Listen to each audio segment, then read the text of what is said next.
अंतस की धारा में सहज रूप से धीरे से पलकों को नीचे कर लीजिए। भीतर देखना,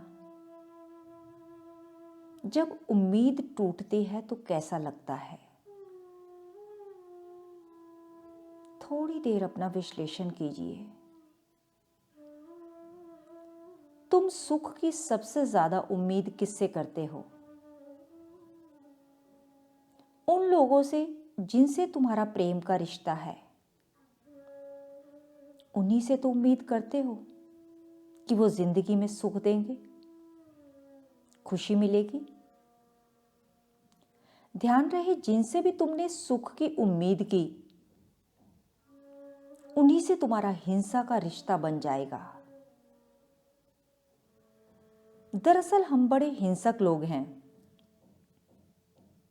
पूरी दुनिया से हमारा हिंसा का नाता है, और जो हमारे जितना करीब होता है, हम उसके प्रति उतना ज्यादा हिंसा से भरे होते हैं,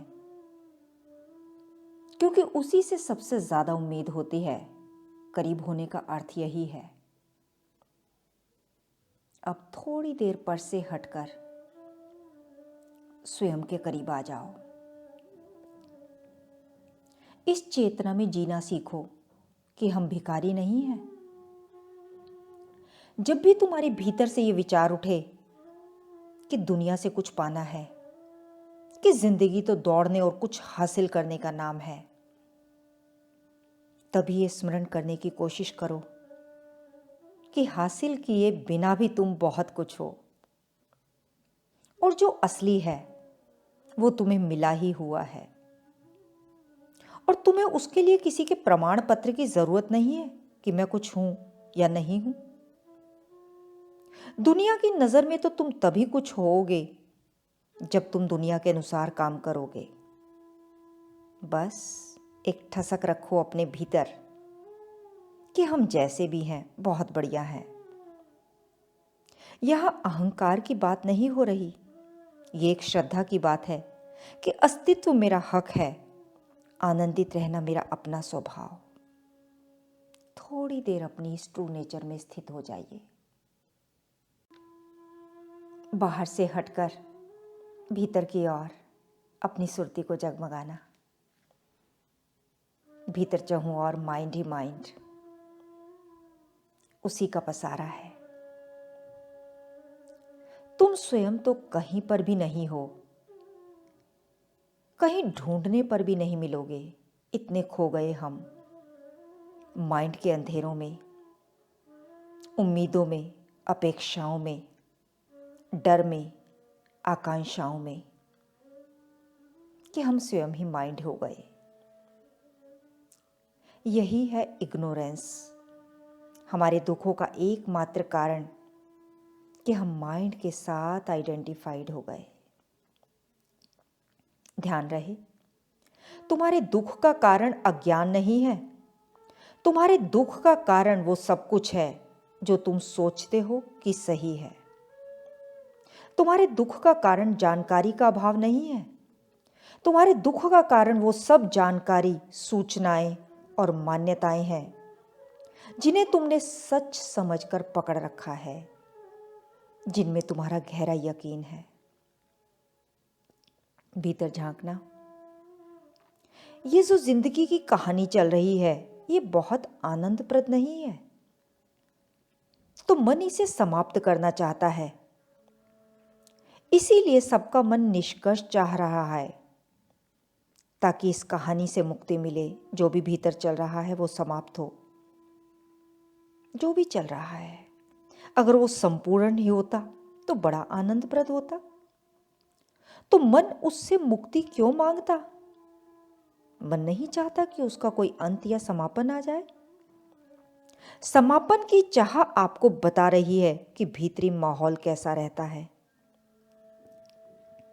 मन वो शय है जो अपने आप से ही दुखी रहता है, वह अपना ही खात्मा चाहता है। मन वो है जो लगातार इच्छाओं में ही जीता है, और उसकी प्रबलतम इच्छा यही है कि उसे इच्छाओं से मुक्ति मिल जाए। मन का ही दूसरा नाम है इच्छा, और इच्छाओं में इच्छा, उसकी केंद्रीय इच्छा यही है कि सब इच्छाएं खत्म हो जाएं। उसे ऐसे भी कह सकते हैं कि सब इच्छाएं पूर्ण हो जाएं। पूर्णता उसकी केंद्रीय इच्छा है। तो मन आपका निष्कर्ष मांगता है, लेकिन सस्ते निष्कर्षों पर मत रुक जाना। गड़बड़ वहां हो जाती है। मन मंजिल मांग रहा है, लेकिन हम बीच की सराय में ही रुक जाते हैं। आपने उस जगह को आखिरी बना लिया जो आखिरी हो नहीं सकती। बोए पेड़ बबूल के तो आम कहां से आए। हमारी कहानियां हैं ही इसलिए कि वो अपने अंत को प्राप्त करें, पर वो अंत सही अंत होना चाहिए।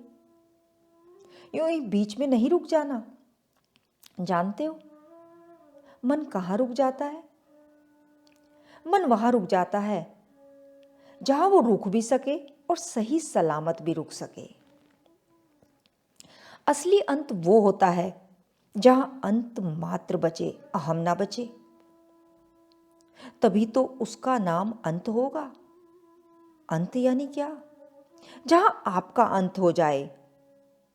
लेकिन आप ऐसी जगह रुक जाते हैं जहां आपका अंत होता ही नहीं। बस आप वहां चक्रों में घूमते रहते हैं। और चक्कर भी किसके अंदर? राग, द्वेष, जलन, ईर्ष्या, तंदूर के अंदर जलन।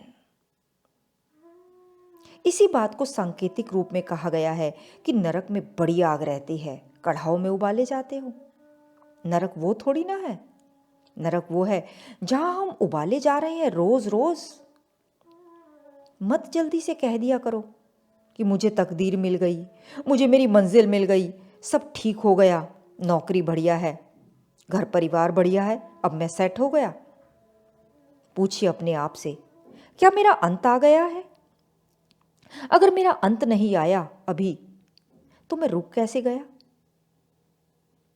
और जगत इतना मायावी है कि यहां एक एक व्यक्ति माया का एजेंट है। ये सब आपको गलत जगह रुकने को मजबूर करने के लिए ही है। इसीलिए बार बार पूछते रहते हैं, और क्या चल रहा है, सेट हुए कि नहीं जिंदगी में।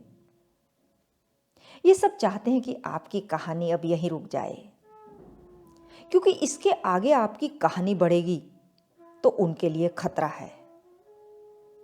इससे उनके अहंकार को चोट लगेगी, क्योंकि इससे आगे वो स्वयं तो कभी गए नहीं। कोई और आगे चला जाता है तो उनकी अपनी जिंदगी की व्यर्थता उजागर हो जाती है। उनका कहना होता है कि हमारी जिंदगी बर्बाद हुई तो दूसरे की आबाद क्यों हो। वो आपको ठीक ठीक वही काम करवाते हैं जो काम करके वो स्वयं बर्बाद हुए। ये हुई बाहरी बात। भीतर भी यही होता है। अगर आप भीतर किसी मुद्दे पर सोच रहे होते हो तो आपने देखा है, जब सोच बहुत गहरी जाने लगती है तो मन कैसा विरोध करता है। मन कहता है हो गया, सोच तो लिया, समझ तो लिया। जब भी आपको कुछ समझ आने लगेगा, आप पाएंगे तत्काल कोई विक्षेप खड़ा हो गया। कुछ ऐसा पैदा हो रहा है जो आपके ध्यान को भंग करे। न जाने कितने लोगों का अनुभव है, वैसे तो सब ठीक रहता है, लेकिन जब ध्यान में उतरते हैं तभी बेचैनी, सनसनाहट होने लगती है। ये जो झुनझुनाहट, सनसनाहट हो रही है, ये अकारण नहीं है। ये भीतरी माया की चाल होती है ताकि आपका ध्यान भंग हो जाए। पूरी व्यवस्था आपको सही मंजिल से रोकने के लिए है। शरीर के भीतर की व्यवस्था भी और बाहर की सामाजिक व्यवस्था भी, लेकिन इन दोनों में ज्यादा घातक भीतर की व्यवस्था है। सामाजिक व्यवस्था ज्यादा आप पर बहुत प्रभावी नहीं हो पाएगी। अगर आपकी भीतर व्यवस्था ठीक हो तो। इस समय भी सुनते सुनते कई बार ऐसा विचार आ रहा है जो कभी नहीं आया। ध्यान रखिए, अचानक कोई विचार नहीं आता। ये भीतरी साजिश है ताकि आप स्वयं से, कृष्ण से दूर रह सकें। भीतर कोई है जिसे लीन हो जाना चाहिए, जिसे आखिरी समाप्ति चाहिए, लेकिन वो अपनी समाप्ति से इतना डरता है कि वो किसी भी तरह बचे रहना चाहता है। भला उसका इसी में है कि वो लीन हो जाए, लेकिन वो लीन होने को अपनी मृत्यु समझता है। वो अपनी उच्चतम संभावना को अपना दुर्भाग्य मानता है। वो अपने ही वैभव से, अपने ही गौरव से, अपनी ही भलाई से डरता है। उसे बेहतरी तो चाहिए, लेकिन थोड़ी थोड़ी। वो ऐसा मरीज है जिसने बीमारी को अपना पहचान बना लिया है। उसकी बीमारी हटाओ तो उसे लगता है कि वो मर गया। वो कहता है राहत दे दो, राहत दे दो, उपचार मत दो। राहत की चीजें वो लेने को तैयार हो जाता है। उसे उपचार नहीं चाहिए। वो कहता है कि अगर बीमारी नहीं रही तो मैं भी नहीं रहूंगा, क्योंकि मेरा नाम है बीमार। अगर बीमारी नहीं रही तो बीमार भी नहीं बचेगा। ये तो मौत हो गई ना। वो बैठा है भीतर। उसने बीमारी को आत्मा बनाकर पकड़ रखा है। वो कुछ भी मानने को तैयार हो जाता है, लेकिन सच जानने को तैयार नहीं होता। इसी को हम कह रहे हैं नकली सॉल्यूशन, नकली निष्कर्ष। दरअसल हम बीच में कहीं भी किसी भी पड़ाव पर रुकने को तैयार हैं, लेकिन मंजिल तक पहुंचने को तैयार नहीं। अपने आप से प्रश्न करिए कि जहां भी आपने अपने आप को रोक रखा है, क्या आप वहीं रुकने के लिए पैदा हुए थे? जब आप छोटे थे, आपको कोई बताता कि आप वैसे ही जिएंगे जैसे आज आप जी रहे हैं, तो क्या आप सहमत हो जाते? कभी नहीं। चेतना का अर्थ है चुनाव। कभी भी नई शुरुआत की जा सकती है। आप चुनिए तो सही। सत्य के अलावा कुछ भी अपरिवर्तनीय नहीं होता। चीजें बदली जा सकती हैं। आप बदलिए तो सही। किसी ने आपकी तकदीर नहीं लिख दी है। कुछ भी निश्चित नहीं हो गया है। निराशावादी मत बन जाइए, भाग्यवादी मत बन जाइए। संयोग सब प्रकृति के अधीन होते हैं, लेकिन चेतना प्रकृति के अधीन नहीं होती। माया कितनी भी बड़ी हो, प्रकृति को ही माया कहते हैं। वो कितनी भी बड़ी हो, आत्मा पर उसका बस नहीं चल सकता। पूरी दुनिया पर उसका बस चल सकता है, प्रकृति माया का, लेकिन आत्मा पर नहीं चल सकता। वहां आपको पूरी स्वतंत्रता है। आप उस स्वतंत्रता को जागृत तो करिए एक बार। आप गलत जगह समर्पण कर बैठे हैं। अंततः रुक जाना बहुत अच्छी बात है, लेकिन आप गलत जगह रुके बैठे हैं। सिर्फ अंत में रुका जा सकता है, तब तक चरैवेति चरैवेति। जो अंत से पहले रुक गया, उसने बहुत गलत कर लिया। आप क्या अंत पर आ गए? अंत की पहचान क्या है? वहां आप नहीं बचे। आप तो अभी पूरे बचे हो, तो रुक कैसे गए? तब तक चलते रहना है, जब तक खत्म ना हो जाए। किसके खत्म होने की बात हो रही है? शरीर की? नहीं, भीतर कुछ है। गाड़ी तब तक चलानी है जब तक टंकी खाली ना हो जाए। और मस्त बात यह है कि गाड़ी का, टंकी का और मंजिल का कुछ ऐसा विधान है कि टंकी खाली सिर्फ मंजिल पर ही हो सकती है। अभी आपकी टंकी बहुत भरी हुई है, जीवन रुका हुआ है। आगे बढ़िए। वो जो मिला है आपको, सब ऊर्जा के रूप में, सांसों के रूप में, समय के तौर पर, बुद्धि संसाधन के रूप में, वो सब इसलिए मिला है कि आप तेजी से बढ़ते जाएं।